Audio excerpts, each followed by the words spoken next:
আসসালামু আলাইকুম বন্ধুরা। দেখো আজকে আমি পাট শাকের বড়া নিয়ে হাজির হয়েছি। তার জন্য আমি প্রথমে পাট শাকগুলো খুব সুন্দর করে কেটে নিয়েছি, শক্ত শক্ত শিরাটা ফেলে দিয়েছি।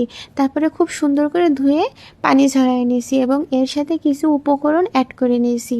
যেমন ধরো ধনিয়ার গুঁড়া, জিরার গুঁড়া, হলুদের গুঁড়া, তারপরে সাথে থাকো পেঁয়াজ কুচি, রসুন কুচি এবং স্বাদ মতো লবণও দিয়ে নিয়েছি। সাথে কিন্তু আমি আদা বাটাও অ্যাড করে দিয়েছি। আর এক হাত দিয়ে ভিডিও করার কারণে ভিডিওটা এমন এসেছে।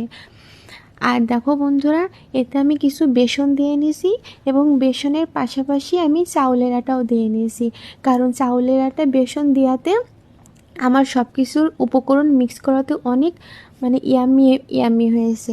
দেখো বন্ধুরা, আমি সব কিছু কেমন মিক্স করার পরে মুখটা কেমন এসেছে, মনে হচ্ছে না কত সুন্দর। আমি কিন্তু এটা ফার্স্ট ট্রাই করছি, আপনারাও এভাবে ট্রাই করতে থাকেন, অনেক সহজ রেসিপি। দেখো বন্ধুরা, আমি এবং এক এক করে বড়ার মতো শেপ করে আমি তেলে ছেড়ে দিলাম। তেলটা যখন গরম হয়ে আসবে হালকা, তখন আমরা এক এক করে বড়া বানিয়ে নেব। আর আমি যেহেতু ফার্স্ট ট্রাই করেছি, একটু মনের ভিতর ভয় থেকেই যায় কেমন হবে খাইতে, এই কারণে আমি আগে আপনাদের রেসিপিটা দিই না।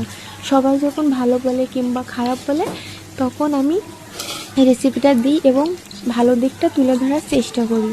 আপনারাও এইভাবে ট্রাই করবেন, দেখবেন সবাই অনেক মন ভরে তৃপ্তি সহকারে খাইতে পারবে। আমার কাছে এটা ভাতের চেয়ে শুধু খাইতেই বেশি মজা লেগেছে। এত মচমচে হয়েছে, এত মজা হয়েছে। আর নুন ঝাল ঠিক থাকলে তো অনেক মজা লাগবে। আর বড়াটার ফাইনাল লুকটা দেখছো বন্ধুরা, মাশাআল্লাহ মাশাআল্লাহ, এত মুসমুসে হয়েছিল।